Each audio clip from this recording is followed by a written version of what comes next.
que es lo que considero también importante. Es todo un desafío,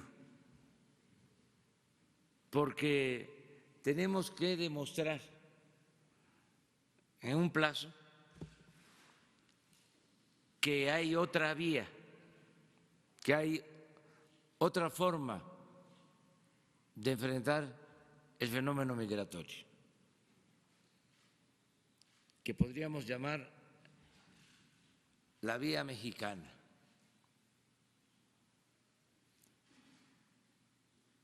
Que consiste en atender las causas,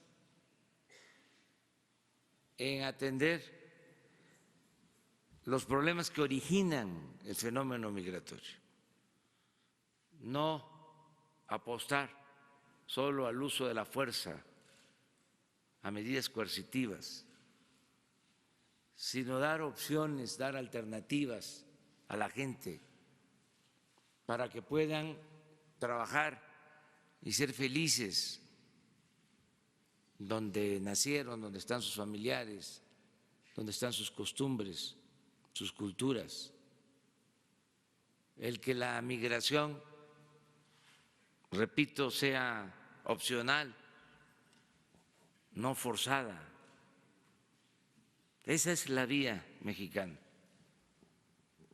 Eso es lo que queremos acreditar y por eso aceptamos el desafío y estamos trabajando para demostrar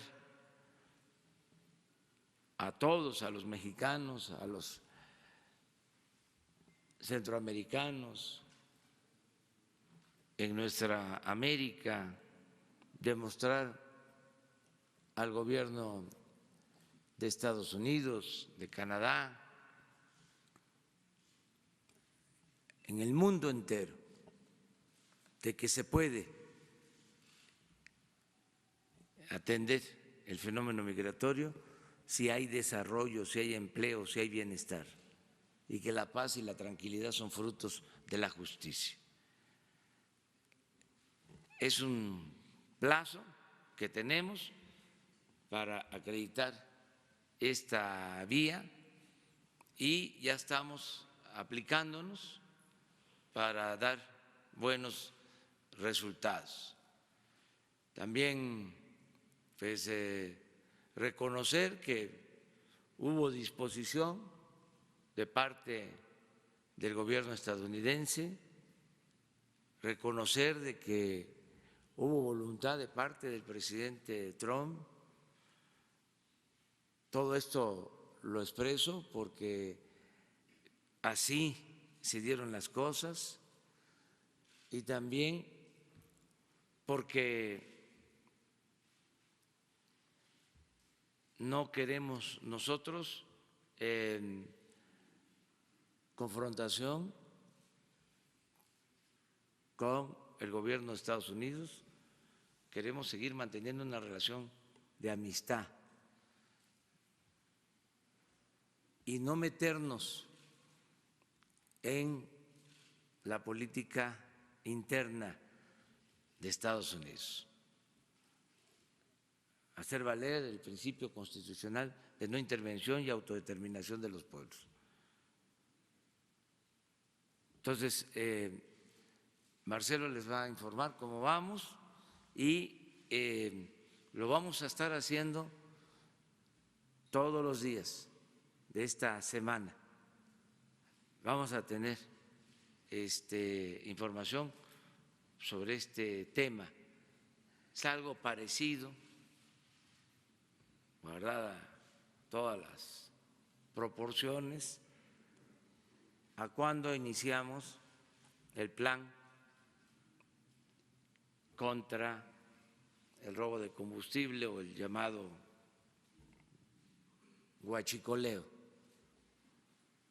que estábamos informando constantemente. Y en ese caso se pudo. Pensamos que en este también. Y se va a poder con la vía nuestra que valora no solo el derecho que tiene la gente a buscarse la vida, el derecho al trabajo, sino también el respeto a los derechos humanos. Entonces, eso es lo que está de por medio. Vamos a escuchar a Marcelo. Con su permiso, señor presidente, buenos días a todas, a todos.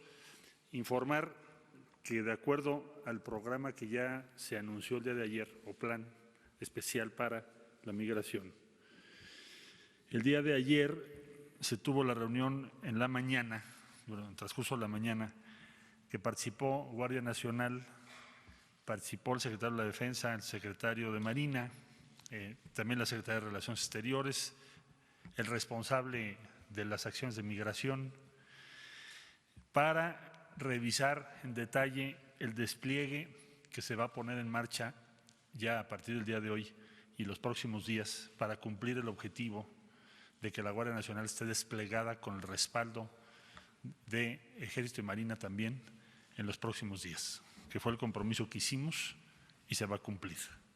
Podríamos decir que ya estamos en la fase de implementación del plan especial y estaremos informando mañana, como lo indicó el señor presidente, y pasado mañana, exactamente el avance de cada día de los elementos que se van a disponer para este propósito.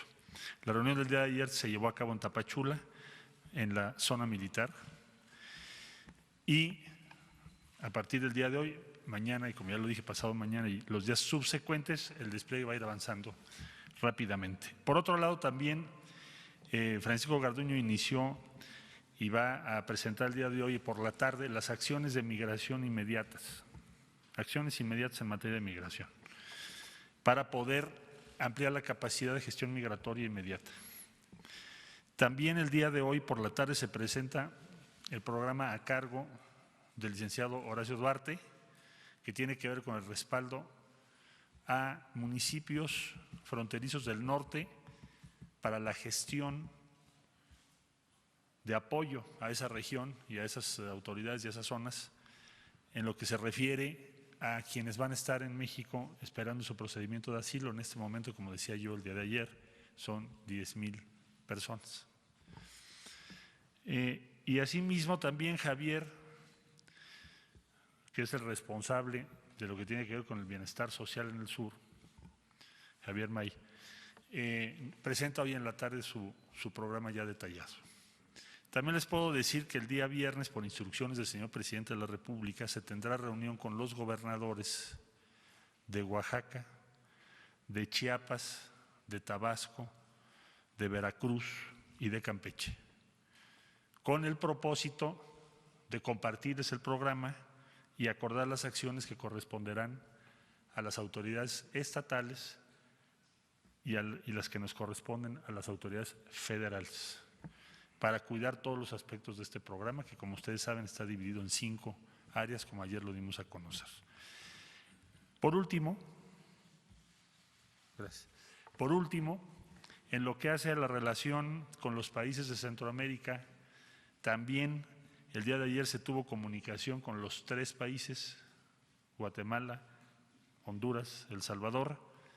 Ya se instalaron la mesa de trabajo con los 3 países y desde luego estaremos trabajando con ellos los temas propiamente migratorios, pero también lo que tiene que ver con la acción inmediata del Plan de Desarrollo Integral para Centroamérica.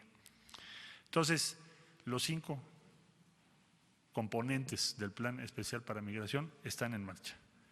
Para el día viernes presentaremos ya el detalle de todas las acciones. ¿Por qué el viernes? Porque vamos a escuchar a los gobernadores y deben informarse lo que se va a hacer tanto a nivel federal como a nivel estatal. Esto será el día viernes. Por mi parte sería el informe, señor presidente, y estoy a la orden. ¿Puedo contestar? Gracias. Por favor. Sí, secretario. Gracias. Buenos días. Hola. Yo quisiera insistir en algo que usted ya de alguna manera esbozó el día de ayer en la conferencia que dio, sí, por la tarde, respecto de esta llamada que tuvo con el presidente Trump Me gustaría saber los detalles. Usted ayer dijo que pues se lo había comunicado, digamos, Mike Pompeo, que había sido la persona que había como intercedido en este objetivo, pero no ha dado los detalles sobre el contenido de la llamada. Me gustaría ver si nos puede ampliar cuánto duró, por ejemplo, y qué es lo que ahí se dijo. Gracias. Sí, bueno, ya presenté el día de ayer el informe, y ese fue el motivo de la conferencia de prensa, el informe al Senado de la República de todas las actividades desarrolladas, las pláticas que tuvimos, las llamadas por teléfono. Debo decir que es la primera vez en la historia diplomática de México que se da a conocer un informe de esa naturaleza, estando en curso una negociación. Entonces, llegamos a poner ahí toda la información pertinente y razonable que es interesante o importante para la opinión pública. Entonces, ¿por qué? Porque la instrucción del presidente es hacer una diplomacia transparente. La llamada ahí se refiere. Esos son los temas que tocamos. Fue una llamada corta, no fue muy larga, y ya fue como conclusión de las negociaciones, que es lo que me dijo esencialmente, lo que ahí apunté, que para él es muy importante el tema de migración y que eso puede ser la base de una muy buena relación con México. Y el otro tema que tocó es que le preocupa el tráfico de drogas, que le gustaría que también participáramos o trabajáramos en ello. Lo que le señalé es que ya hay un programa de cooperación muy amplio sobre ese particular. Básicamente fueron los temas que se tocaron en la llamada. ¿Cuánto pudo haber durado, canciller? Difícil estimarlo exactamente, pero no creo que haya durado más de 5 minutos, algo así. Gracias. De nada. ¿Hola?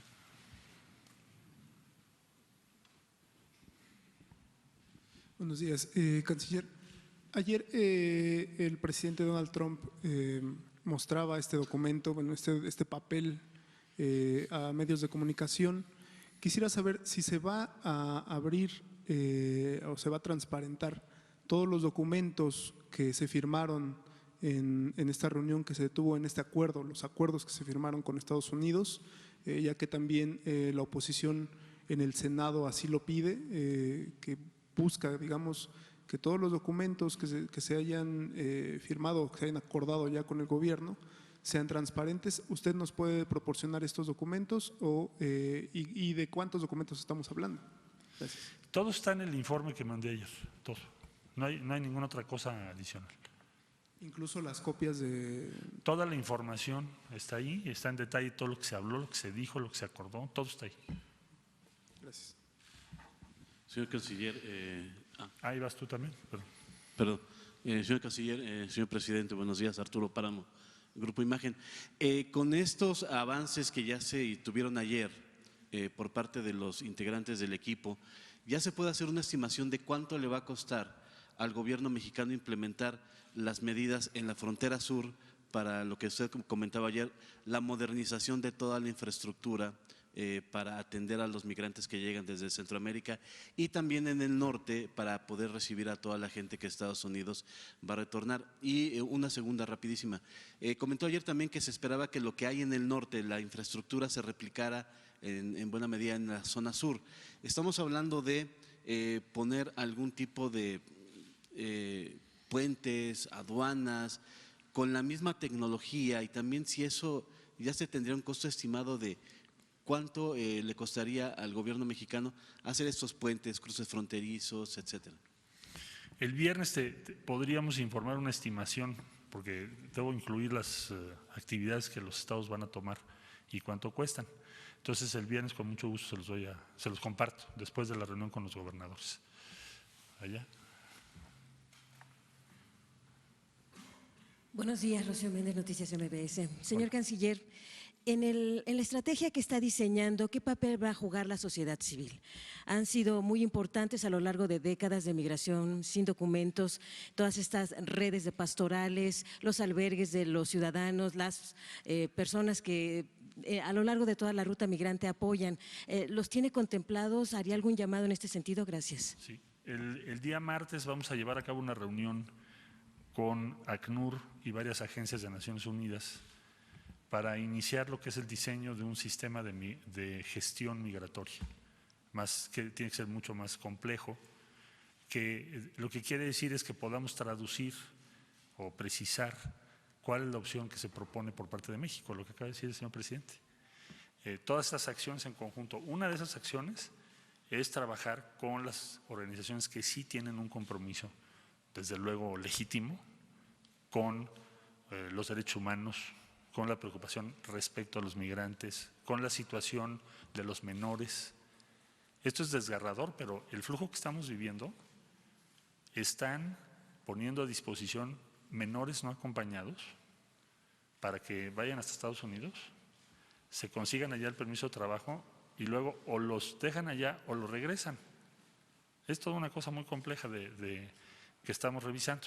Pero entonces la idea es buscar que nos acompañen en lo que hagamos a las organizaciones que sí les preocupa, que son muchas, que tienen muchísimo que decir, y por supuesto que el presidente me ha pedido que hable no solo que hablemos, que los incorporemos. ¿Cómo se incorpora esto? Pues vamos a diseñar nuestro sistema. ¿Cómo lo vamos a hacer? ¿Cómo esto va a ser permanente? ¿Cómo podemos hacerlo de la mejor manera posible? ¿Qué tipo de programas de empleo podríamos hacer? ¿Cómo podemos atender a los niños? ¿Vamos a invitar a UNICEF?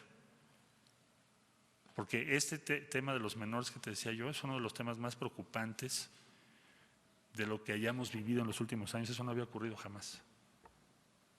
Y estamos hablando de un porcentaje que crece, crece y crece. Entonces, esto va a ser el día martes, esta reunión, y les vamos a mantener informados con mucho gusto. Claro que sí. Por favor.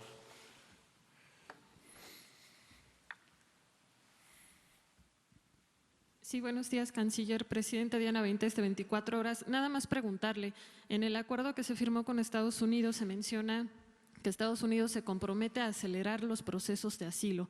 ¿Se habló de un tiempo estimado en cuánto se pueden resolver? Porque si no, ¿cuánto tiempo pasarían los migrantes aquí en México? Gracias.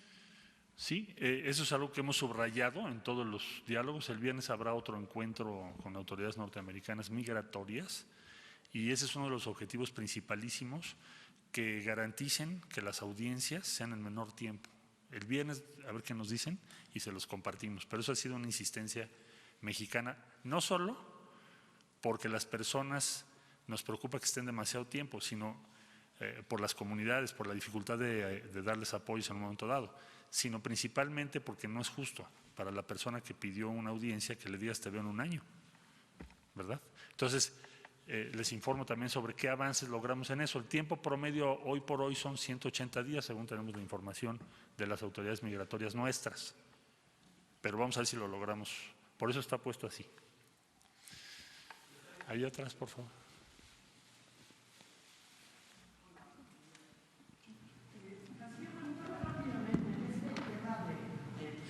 Donde evidentemente ya había pues unas broncas desde noviembre del año pasado o antepasado, es más, desde antes de que asumían el poder, tenían unas broncas de asilados, es decir, que los estaban regresando primero a los haitianos y luego después de los haitianos vino el problema de los centroamericanos. Tenemos entendido que hay 16 albergues nada más. Esos 16 albergues están al 95% de acuerdo al domingo o a lo que pudimos revisar el domingo y lunes. ¿Qué es lo que va a pasar con estos albergues donde se refugian los asilados? Porque el alcalde de Tijuana dice, bueno, nosotros no podemos mantener a los centroamericanos, las asociaciones civiles y religiosas dicen que no tienen dinero porque les tocó parte del recorte presupuestal, y tercero, que se está tardando más la Unión Americana en poder devolverlos, se tardan de 4 a 5 meses, la primera cita es de 5, 4, 8 meses. Entonces, ¿qué van a hacer? ¿Les van a dar dinero a los albergues? ¿Ustedes van a instalar un propio albergue, el propio gobierno federal, el INAMI? ¿Qué es lo que va a hacer? Si nos puede compartir un poco. Vamos a tener apoyo de la Organización Internacional de Migraciones y un apoyo considerable, importante, y Horacio Duarte va a revisar la situación en cada uno de los puertos de entrada para saber cuál es la capacidad que tenemos y qué es lo que requerimos hacer en el corto plazo para estar preparados. Por eso se creó esa área de este plan especial. Como yo decía, el día de hoy a las 5:30 de la tarde va a presentar su programa detallado. El viernes la compartimos con los gobernadores y el viernes se las damos a conocer ya en detalle. Gracias. A ti, acá, por favor. Hola, buenos días, canciller. Carlos Calzada, Radio Educación. Empresarios en el norte han señalado que México no tiene los recursos suficientes para mantener a los inmigrantes que sean rechazados de los Estados Unidos y que se deberán de tomar algunas medidas adicionales. Y bueno, también algunas encuestas han señalado que una gran parte de la población mexicana también considera que se debe dar primero oportunidades de empleo a los mexicanos antes de a los inmigrantes centroamericanos. Me gustaría conocer su opinión al respecto. Gracias. Sí, bueno, hemos hecho todas las estimaciones. Nada más, otra vez yo les pediría que dimensionáramos del mes de enero al mes de mayo, llegaron transcurriendo, atravesando el territorio nacional, 600,000 personas a Estados Unidos. De esas 600,000, no obstante que ya se tenía el programa de que esperen en México su audiencia, solamente tenemos 10,000 en México. Entonces no cabe esperar, primero que tengamos claro que no cabe esperar que tengamos 600,000, eso no es factible, no es posible y no accederíamos a algo así con esa cifra. Entonces, si tenemos éxito y debemos y vamos a tener éxito, porque si no, ¿para qué lo proponemos? Vamos a tener éxito. Entonces se va a reducir el número. Entonces no estamos esperando un retorno masivo a los puntos por los que entraron. Entonces vamos a ir ajustando nuestras acciones, el programa de acción, lo que está preparando Horacio, al número de personas que vayamos teniendo claro que van a regresar para esperar su audiencia.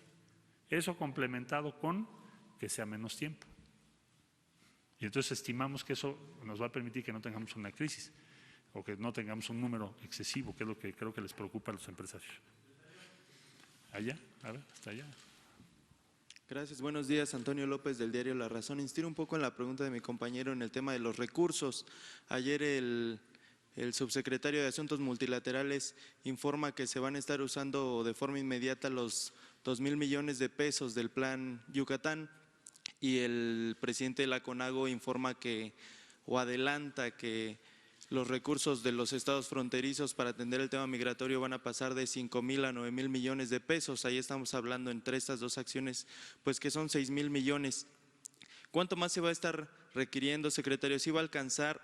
¿En qué se va a dejar de invertir para atender este tema que ya es prioritario? Muchas gracias. A ver, los 2,000 millones a los que te refieres, primero no son 2,000 millones, son un poco menos. Y el Fondo Yucatán está previsto para acciones en Centroamérica. Entonces no vas a desatender absolutamente nada. Esos 2,000 millones son para eso. Lo único que vamos a hacer es hacer uso de esos recursos. ¿Por qué está ese fondo? Porque ese fondo se diseñó ya hace muchos años para respaldar las acciones de México en materia de cooperación. Entonces digamos que ese fondo sería el primero que estaría vinculado al programa o al Plan de Desarrollo Integral para Centroamérica, que incluye, como ustedes recordarán, porque aquí se presentó, acciones para apoyar el retorno de migrantes o para respaldar a los países que tienen tránsito. No sé si ustedes se acuerdan cuando vino Alicia Bárcena que sí lo presentamos. Entonces, esos 2,000 millones, que como te decía yo son un poco menos, no son adicionales, no descuidas nada y están previstos para Centroamérica. De la cifra que dio CONAGO no te la puedo ratificar porque no la conocía yo hasta ahorita y la reunión con los gobernadores fronterizos la vamos a tener el viernes. Habrá que ese día poder tener una noción, una precisión por parte de los señores gobernadores de lo que les cuesta a los estados esto, pero que sea adicional, no lo que siempre hemos hecho. Eso lo sabré el día viernes. Entonces, no vamos a desatender ninguna acción propia. El orden de magnitud respecto al presupuesto federal es muy menor. Entonces, yo francamente no creo que sea un tema importante decir, va a haber un cambio en el presupuesto federal de manera estructural, de manera relevante, vamos a tener que posponer algún plan estratégico. No va a pasar eso, porque las previsiones están hechas. Lo mismo te diría de la Guardia Nacional. Está previsto en el presupuesto de egresos. Entonces, no tiene por qué haber un impacto. No digo que no vaya a costar, sí va a costar. Pero lo que estoy diciendo es que no tiene por qué haber un impacto considerable en el presupuesto, que es tu preocupación. Gracias. ¿Sí? Acá, por favor. Buenos días a todos. Daniel Blancas de Crónica, canciller, presidente. Estuvimos revisando parte de la información que le brindó la Casa Blanca en un documento sobre estas estadísticas de migración. Realmente sí son inquietantes, digamos, de 2013, 2014 a 2019, a 2018, a finales de 2018 se había mantenido el nivel de migración entre 20,000, 50,000 mensuales. ¿Qué pasó en este gobierno para que de enero, febrero, marzo, abril, las cifras se dispararan 250%? Es decir, el gobierno mexicano fue permisivo para que incrementara de tal manera el flujo migratorio, ¿o cuál es la lógica que ustedes están teniendo en este respecto? Sí, he visto esa versión, ya me la han preguntado y tienes razón en hacerla. ¿Qué fue lo que provocó el incremento exponencial en el flujo migratorio? Bueno, en primer lugar, tendencialmente es anterior. O sea, el crecimiento ha venido siendo, todo el 18 se empezó a notar. ¿Qué razones hay de lo que hemos podido investigar o tratar de entender?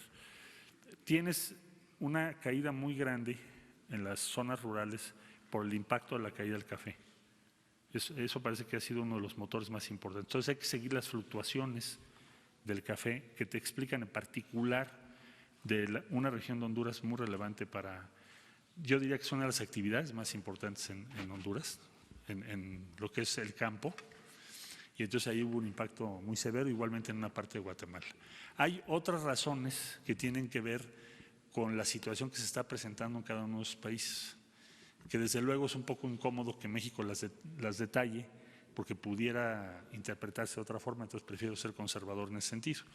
Entonces, si el motivo de este flujo fuese solamente que nosotros lo podamos determinar, pues evidentemente no estaríamos donde estamos ahorita, ¿verdad? Si fuera sencillo, pues ya se habría hecho. No, estamos ante un fenómeno más complejo, por eso estamos llamando a construir un sistema de migración, de gestión migratoria más complejo también para responder a estas circunstancias. Hay razones de fondo que se han venido acelerando, yo diría que esencialmente son tres: políticas muy importantes económicas y en materia de seguridad que coinciden con los aumentos en los flujos. ¿No influyó el discurso, este discurso de abrazos, de aquí les vamos a ofrecer empleo, de aquí va a haber visas humanitarias, este discurso de amor del gobierno para que los migrantes incrementaran su flujo? Pues mira, yo creo que la motivación principal del flujo está en la desesperación y te voy a explicar por qué. Las personas están pagando, como decía yo, de 6 a 7 mil dólares para llegar a la frontera norte.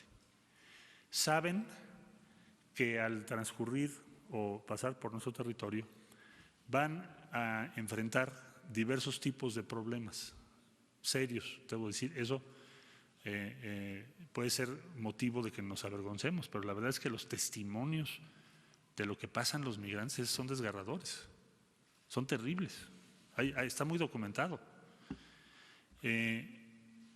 Una de las cosas que se está tratando de hacer es que eso no siga ocurriendo, ¿verdad? Pero las gentes toman todos esos riesgos por una sola razón o una combinación de dos razones. Que tú donde vives ya llegaste a la conclusión de que no puedes mejorar, porque si no, no tomas esos riesgos. Y segundo, que el llegar a Estados Unidos y poder estar en Estados Unidos, que tienes un nivel salarial mucho más alto, etcétera, vale la pena. Eso es lo que yo creo que piensan la mayor parte de ellos. Entonces, las razones que tenemos nosotros que atender, que es lo que ha venido insistiendo el presidente, son las razones que motivan, provocan que las personas tomen todos esos riesgos para tratar de llegar a otro país donde puedan estar y tener salarios y una vida más decente respecto a sus países de origen. Entonces, esa es la causa. No creo que sea un discurso, porque un discurso no sería capaz de hacer un cambio de ese tamaño. Y si así fuera, sería muy sencillo de resolver.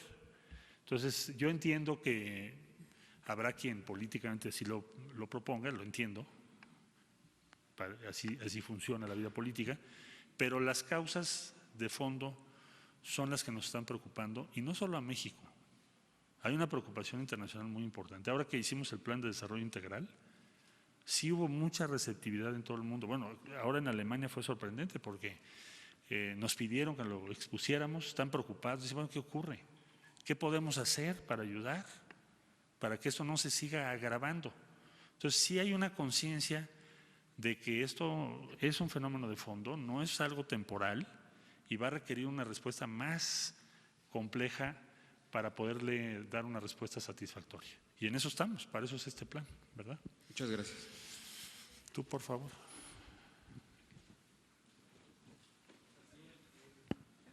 Sí te escucho. Bueno, mi nombre es Hans Salazar de ZMG, Urchuirer, Zócalo Virtual.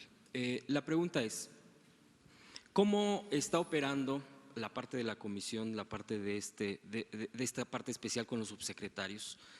Ya que la sinergia con las secretarías federales pues tiene que entrar en un tema de eficacia, eficiencia y no generar un tema que pues es natural, el tema de la política interna, de la grilla, y que ya empezaron el radiopasillo que se le llama vulgarmente. ¿Cómo enfrentar esto? ¿Cómo lo está operando? Ahora ya se le denomina incluso pues el supersecretario, y es normal, es parte de un escenario donde usted está en los reflectores de manera importante por este encargo presidencial. ¿Cómo lo está enfrentando? ¿Cómo lo va a enfrentar para que obviamente, más allá de el tema de aspiraciones o suspiraciones, pueda llegar a buen puerto un tema clave para el país, un tema clave para Centroamérica, y no distraerse en este tipo de situaciones, y que los subsecretarios, sin dejar de tener sus facultades concretas con sus jefes inmediatos, en este caso los secretarios, no se contamine, no se desvíe y pueda ejercerse también igual los programas nacionales. Usted ya mencionó el tema presupuestal, pero en el tema del equilibrio, de estar atendiendo la población de nuestro país, y sin descuidar esta parte de los avances en un término tan corto como son 45 días o ya menos. Bueno, esto es una comisión intersecretarial, simplemente ahí me toca una función de coordinación. He encontrado una respuesta muy amplia por parte de todas las dependencias que estamos participando. Entendemos todos los que estamos participando que se trata de una prioridad nacional, que esto lo tenemos que hacer por México. Francamente, cualquier otra consideración es absolutamente secundaria, irrelevante, superficial. Lo que estamos hablando aquí, lo que nos está pidiendo el presidente de la República es: hagamos la tarea y saquemos a México de un punto de tensión con el país más importante del mundo. Esa es la encomienda, para proteger nuestra economía, proteger nuestra estabilidad. No he visto yo otro tipo de consideraciones, al contrario, mucha disposición y compromiso de todos los que están participando. Y en eso vamos a seguir. Y aquí no hay supersecretarios, todos somos iguales. Los subsecretarios, hay subsecretarios muy destacados, directores generales que han sido, yo diría, hasta heroicos, y las jerarquías pues son más bien niveles de responsabilidad y no de vanidad. Es de que eres responsable y vamos a cumplir. Por favor. Buenos días, Elsin Juárez de Puntos Suspensivos. Respecto a lo que hace unos minutos mencionó sobre la instalación de una mesa de trabajo con Guatemala, Honduras y El Salvador, ¿nos puede ampliar un poquito más en qué va a consistir esta mesa? ¿Con quién platicó el día de ayer con los mandatarios de estos tres países? ¿Ampliar un poquito más? Con los mandatarios tendré conversaciones a lo largo del día de hoy, Okay. Por razones de agenda, pero sí ya hablamos aquí desde luego con los embajadores. Se instaló una mesa permanente, ya teníamos sesiones cada semana, pero ahora será una mesa pues prácticamente permanente para atender la emergencia. Tiene que ver con temas consulares, en primer lugar, tiene que ver con temas que a ellos les preocupan de protección a los migrantes, y tiene que ver con gestión fronteriza, que es compleja, porque tenemos un gran intercambio entre particularmente Guatemala y México en lo que es la frontera. Miles de personas que diario cruzan, bueno, hasta para hacer compras. Entonces tenemos que ver muchos detalles y trabajar de la mano con ellos. Y hemos encontrado una buena recepción. El día de hoy terminaré las llamadas con los mandatarios y para mañana yo creo que les puedo informar sobre qué ocurrió con eso. Okay. Muchas gracias. Gracias a ti. Allá. Aquí el problema es que estamos como… Celebro que haya logrado el acuerdo, aunque sé que es una protección al sector automotriz y que es transnacional, en buena medida, es la implicación mayor, pero lo celebro porque tiene una connotación social muy importante y los felicito. Así son las cosas, no lo podemos cambiar la estructura productiva y de comercio exterior del país. Son errores del pasado que no diversificamos en su momento. Pero aquí el problema es el empleo. Tenemos como tarea principal la sociedad mexicana al menos generar 1.200.000 empleos al año para la gente que se va a la población económicamente activa de manera anual.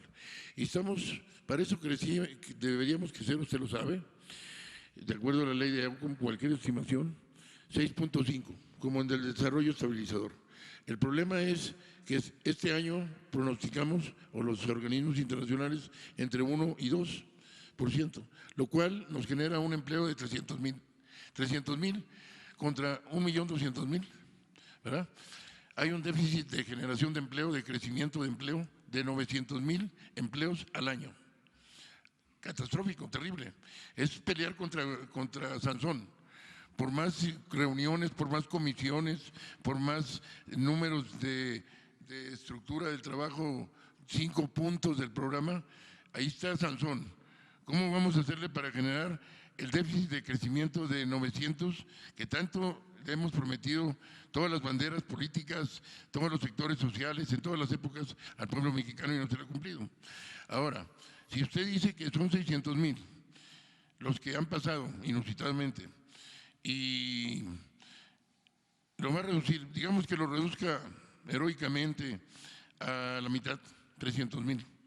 Entonces va a completamente cancelar el empleo generado, porque va a tener la tarea de generar otros 300.000. Ahí no me queda claro, no tengo antecedentes para saber qué compromiso hay, y si no le van a dar empleo, pues peor, porque los vamos a mantener. Eso sin contar el grave problema. Ustedes aquí en el DF no conocen la realidad de la frontera, no la conocen porque no la han vivido. Es una zona de guerra, es una zona de guerra. Hay 60, 70.000 casas en cualquier población promedio abandonadas. Hay cientos de poblaciones completamente abandonadas. El señor presidente conoce porque ha viajado y ha estado muy atento, pero el resto de la población capitalina, gracias a Dios, no sabe la situación que vivimos en la frontera. Yo soy el doctor Carlos Cabeza, perdón porque luego se me olvida decirlo, y de Daily News de los dos Laredos. Entonces, tenemos un problema tremendo de inseguridad, ya para… Y tenemos un problema tremendo económico, porque hay un aeropuerto de carga que hace 20 años, debido a la colusión de la mafia del poder, en realidad, no se ha llevado a cabo. La ignorancia aquí de los funcionarios federales, no saben lo que es una plataforma de logística integral y la importancia que tiene en Taiwán, Singapur, Corea, Malasia, y no las hay. No hay recintos fiscalizados. En el plan de desarrollo ni siquiera hay la figura de recinto fiscalizado, tocábamos el otro día. Es un problema económico y de desatención y de desentendimiento. El señor presidente hizo la ley de fomento fronterizo. Qué bueno. No se ha implementado. Hay muchos cabos sueltos. Entonces, perdón, pero la pregunta es ¿cómo va a vencer a Sansón? Porque el pueblo fronterizo, señor, no aguanta más. Yo lo invito a que se vaya a una de las colonias proletarias. Usted habla de las vicisitudes de los hondureños. Quisiera que viviera las vicisitudes de 30.000 ninis en varias poblaciones de la frontera. Ahora, el perfil de los que vienen no es precisamente gente altamente calificada, bilingüe, con conocimientos tecnológicos. Nuestro acervo humano, de capital humano, se va a deteriorar aún más, porque se abandonó la educación tecnológica. El tecnológico regionales en la frontera prácticamente no existen. Las universidades tecnológicas son de pacotilla. Muchas gracias, señor. Disculpe la extensión, pero vale la pena. El agravio para la sociedad fronteriza, vale la pena decirlo. Y el agravio para la sociedad mexicana de un déficit. Ahí está. ¿Cómo va a vencer al Sansón de 900 empleos al año? Gracias. Bueno, en primer lugar le diría que la cifra que di de 600.000 que han llegado hasta ahora, los que están esperando en México su audiencia, son 10,000, no 300,000. O sea, no estamos esperando esas cifras. El pasado había 600,000 y que esperaban 8,000. Llegaron 600,000 este año, del mes de enero a esta fecha. Y desde el mes de enero está vigente el programa del que estamos hablando. Y han sido regresados para esperar su audiencia 10,000. Es lo que quiero decir, para tener una idea de números. Entonces, si a eso usted le agrega que a partir de ahora tienen que llegar muchos menos por todas las medidas que vamos a tomar, que es lo que anima este plan, porque si no tenemos éxito, pues entonces el número va a seguir siendo muy alto. Debemos tener éxito. Por eso estamos participando en todas las dependencias, para bajar, reducir el número y darles opciones a las personas allá, no necesariamente en el norte o en los puntos intermedios. Entonces, creo que no se va a dar ese escenario, aunque estoy muy consciente de lo que usted está diciendo. Por eso el presidente ordenó que Horacio Duarte, que es subsecretario de Trabajo, organizara cómo vamos a respaldar a las comunidades en el norte para atender a estos 10,000 y a los que en su caso tengamos que recibir en los próximos meses. Esperamos que nuestras medidas tengan resultados y que entonces el número sea un número muy pequeño. Eso es lo que esperamos, con todas las medidas que hemos tomado.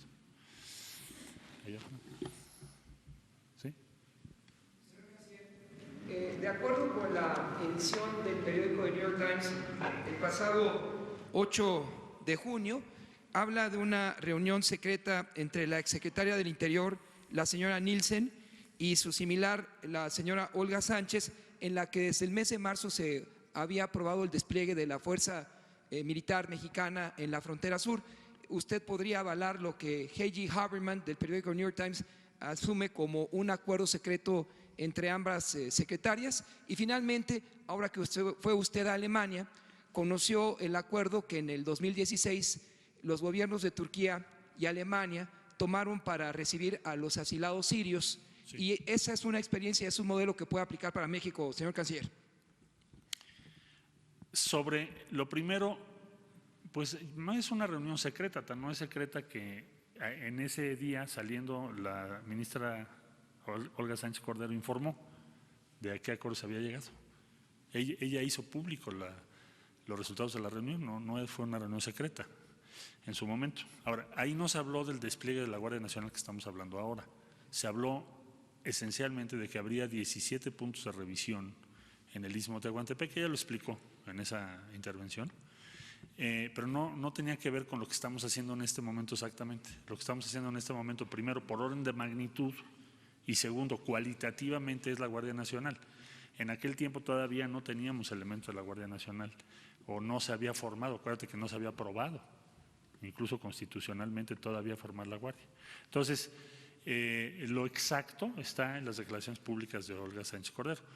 Ahora, por lo que hace a lo de Turquía, se llegó a un acuerdo, sí lo conocemos perfectamente bien, logró para la Unión Europea una reducción en los flujos de 1.200.000 personas a 600.000 personas más o menos, y lo que hace Turquía es, bueno, a cambio de yo recibir a estas personas para que pidan su asilo aquí, me refiero sobre todo a los sirios, la Unión Europea les ofreció 6,000 millones de euros y hicieron un acuerdo pues también para apoyar a Turquía respecto a la negociación con la Unión Europea, porque ya ves que Turquía quiere ser parte de la Unión Europea con todas las ventajas comerciales que eso significa.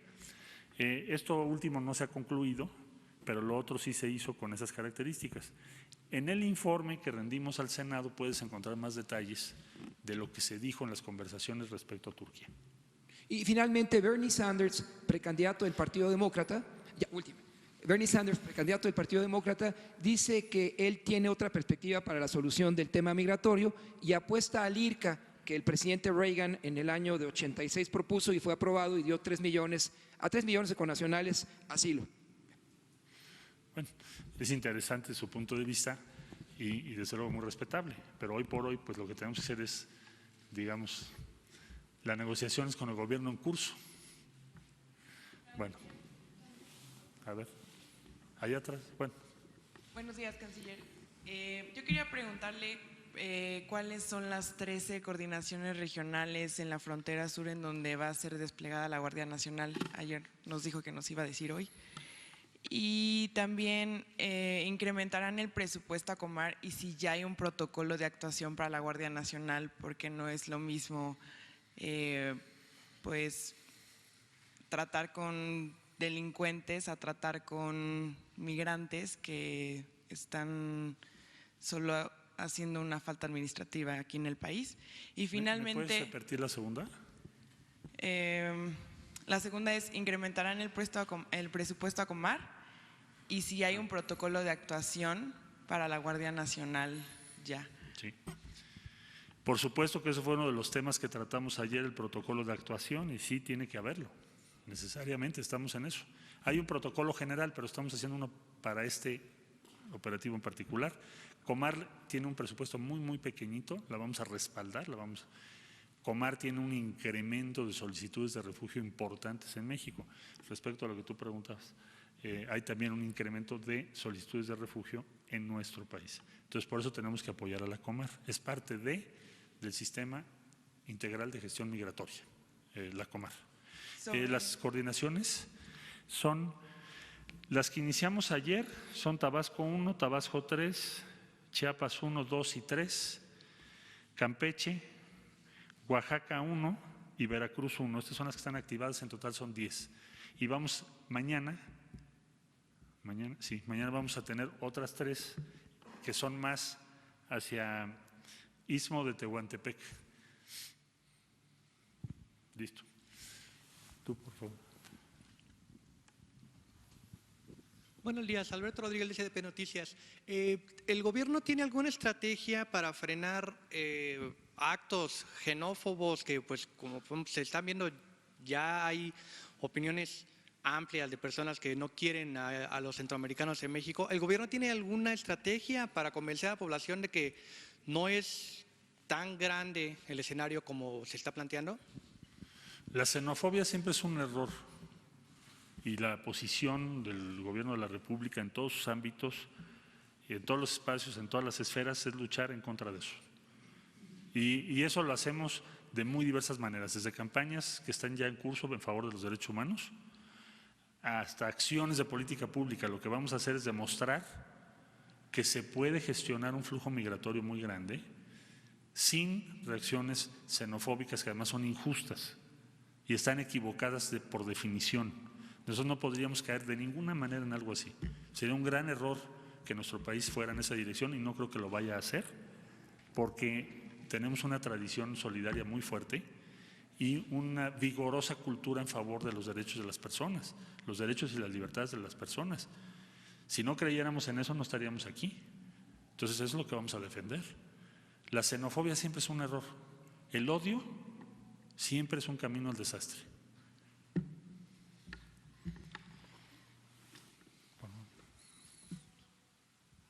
Buenos días. Canciller, ¿cómo lidiar con esta especie de bullying del presidente Donald Trump a las autoridades mexicanas, mostrando este documento que finalmente genera ruido al interior del país? Ayer decía, por ejemplo, el gobernador Alfaro que dan dudas sobre el acuerdo que se firmó, a pesar de que ustedes pues ya dieron el documento, dio este informe ampliado, piden su comparecencia en el Senado si ya hay alguna fecha. ¿Cómo lidiar con esta situación después de este acuerdo a que se llegó, pues estos ataques del presidente Trump? Gracias. Bueno, ya rendí un informe muy detallado, como decía yo. Creo que si tú buscas un informe similar en los anales de la diplomacia de México, no lo hay. Es decir, ¿cuál es? La diplomacia tradicionalmente tiene un componente de sigilo muy grande. En este caso lo que estamos haciendo es hacer de conocimiento público incluso las llamadas que hubo, qué se argumentó en la mesa, qué dijimos y qué no dijimos y qué compromisos hay. Todo está ahí en el informe. Entonces eso ya se presentó al Senado, el Senado me indicará la fecha y la hora en la que yo debo estar con sus comisiones o en el formato que ellos determinen. Y la convocatoria del Senado fue o no, se deriva de que se tiene que informar de los acuerdos, por supuesto, y de sus implicaciones. Más allá de cualquier otra consideración, es algo que ya estaba previsto. Entonces, ahí está el informe. Yo respeto y no quisiera de ninguna manera entrar en una controversia con el presidente Trump. Nosotros ya estamos en la ejecución, en la implementación de las medidas. Ese es nuestro objetivo estratégico, es cumplir esas medidas, los compromisos de México, tener resultados para que tengamos una situación donde no estemos en conflicto con los Estados Unidos. Entonces, estamos en la fase de implementación. El informe está ahí completo. ¿El presidente Trump dejarían pasar las declaraciones del presidente Trump? Lo que vamos a hacer es cumplir lo que acordamos. Eso es la instrucción que tengo del presidente.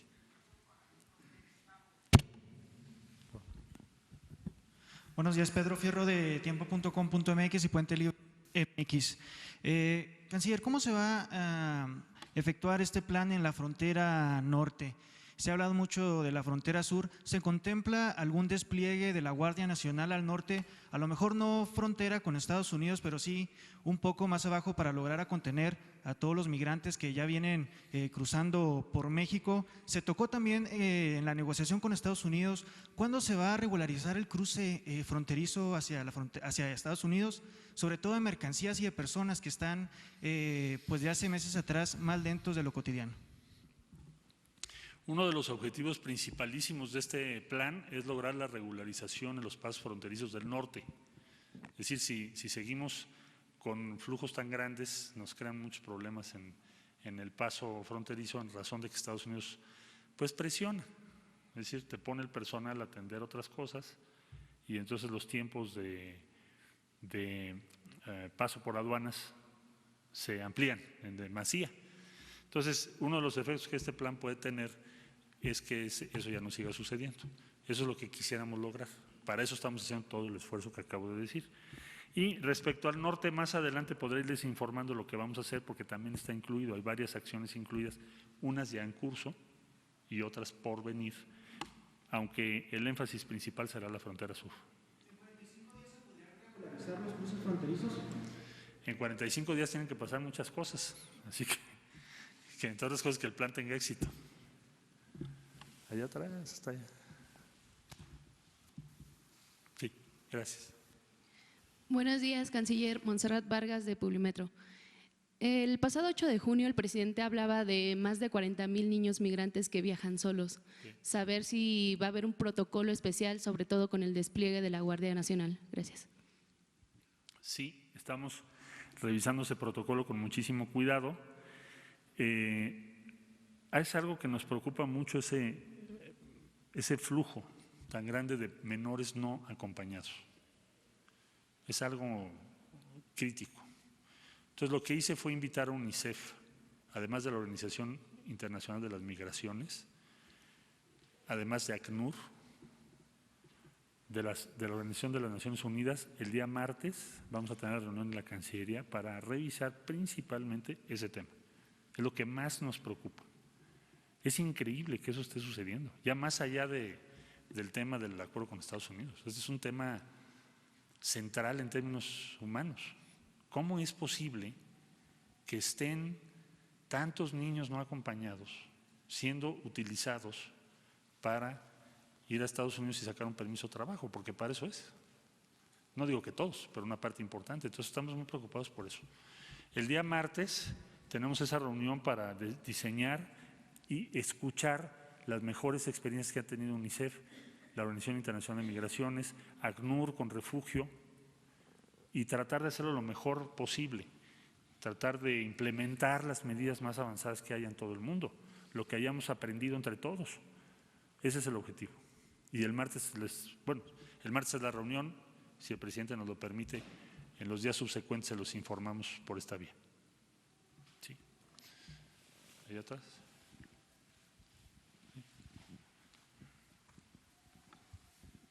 Canciller, buenos días. Francis Martínez de Hace Noticias MX, de Radiorama. De acuerdo con analistas, las crisis migratorias han sido muy bien aprovechadas por el presidente Donald Trump. Sus posturas misóginas, racistas, de alguna manera han sido también respaldadas por movimientos de derecha en diversas partes del mundo. Esta política de contención migratoria que ustedes están realizando, ¿no beneficiaría de alguna manera indirectamente estas posturas de derecha? ¿Lo han evaluado? Yo creo que lo que tenemos que hacer, sí, claro que lo hemos evaluado. Además de que el enfoque es distinto porque pretendemos tomar una serie de medidas que tienen que ver con empleo.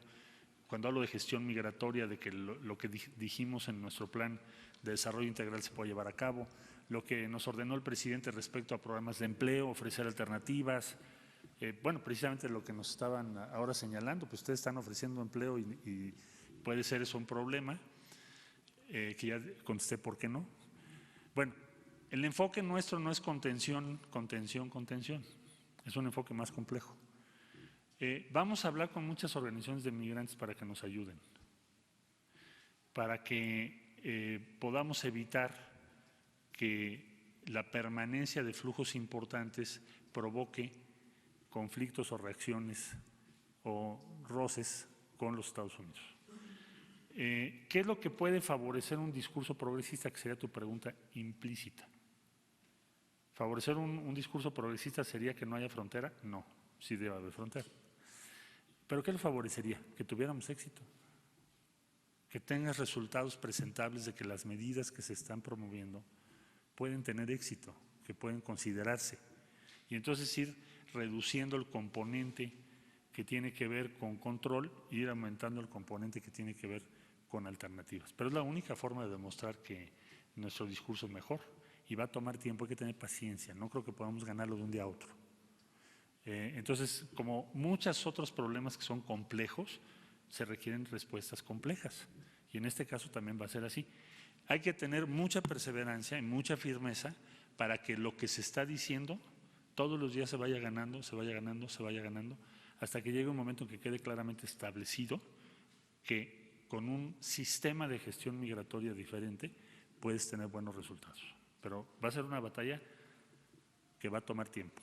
¿Qué es lo que puede determinar cuál es el discurso que va a imperar? Pues los resultados. Pues si quieren, voy a contestar dos y luego no sé si el señor presidente quiere. Perdón. Muy buenos días, presidente, canciller. Rafael Herrera, corresponsal de Sin Censura con Vicente Serrano desde Chicago. Canciller, yo entiendo que se van a enfocar en este plan para detener la migración y dar resultados, pero yo le pregunto… Reducirlo, perfecto. ¿Qué apoyos va a tener nuestros paisanos en Estados Unidos que regresan o son deportados? Lo pregunto porque pueden ser carne de cañón para el crimen organizado en la frontera norte. Y en ese sentido me gustaría preguntarle, ¿podría informarnos cuántas deportaciones se están dando al mes? ¿Cuántos mexicanos están detenidos en centros de Estados Unidos? ¿Y qué condiciones se encuentran? Muchas gracias, canciller. Sí, las repatriaciones anualmente que tenemos son alrededor de 203,000, el último ejercicio. Y más o menos los que nos están regresando, los repatriados mensuales, más o menos deben andar en torno a 18,000 mexicanos. La instrucción que el presidente nos dio, ahora a Horacio Duarte, es que tiene que incluir el respaldo y el empleo, pues evidentemente en primer lugar a esos 18 o 20,000 mexicanas y mexicanos que nos regresan cada mes. Pero eso ya está ocurriendo, eso no es por este acuerdo, por estas medidas. Lo que se va a hacer es un esfuerzo por ofrecerles una alternativa. Esos son los números que tengo. Gracias. Ok, si me permite hacerle otra pregunta. Es que es de una por una. Ah, ok, perdón. Bueno, para que así podamos tener más. Gracias, secretario. Buenos días. Le quisiera hacer dos preguntas. Por lo que dijo ayer Mike Pompeo, principalmente… Escoge cuál de las dos. Principalmente ayer, el secretario Mike Pompeo dijo ayer a senadores que reconoció, les confesó quizá, que Estados Unidos tuvo un avance significativo en negociaciones con México gracias al fantasma de las tarifas o a la amenaza de las tarifas. Y dice que incluso la delegación mexicana que usted encabezó aceptó dejarles hacer cosas a ellos que antes no habían podido. Básicamente reconoce que esto fue una estrategia de presión al gobierno mexicano. ¿Usted coincide con este diagnóstico? Yo dejaría el diagnóstico político de esto, si les parece, al final o al término de los plazos fijados. Y ahí, para hacer un balance de qué fue lo que ocurrió y no entrar en la especulación política, cada quien tendrá su lectura. Nosotros pensamos que el que podamos tener un plazo, un tiempo, para demostrar o mostrar